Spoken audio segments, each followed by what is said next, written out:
لو بتدور على جنان وحنان هتلاقي في موكا ده كله جنان، كلوبة جميلة وكلبوزة، وزي ما انتوا شايفين كده حضنها يدفي في الشتاء، والله العظيم زي ما انتوا شايفين كده بجنب وأمورة وكروش وعسل. ولكن يا جماعة زي ما انتوا شايفين كده خرجنا الطاقة شوية صغيرين عشان نفاس قصير، عشان انا قلت لها ان هي لا ما تحسسنيش ان انا جيت على الجرح.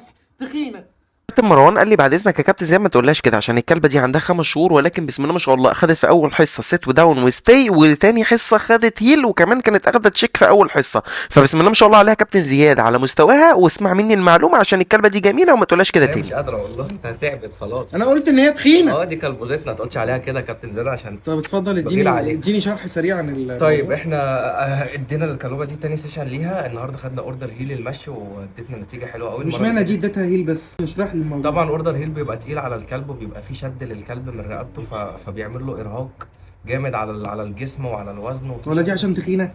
لا لا، ما طب تقولش كده يا طب كابتن كمل زياد لا بعد خلاص. اذنك، طيب عشان خلاص بنزعل انا وصاحبتها. ماشي. ماشي. طيب وخدنا السيشن اللي فاتت سيت وداون وستي وكم. والحمد لله وتشيك كمان هنبقى نوريها لكم بقى المره الجايه. اوكي، ما تنسوش تنشفوا وتقولوا نشفتوا وتجمدوا وتقولوا جمدتوا، واستنوا حلقه كلبوزه القمر. لوكا بقى.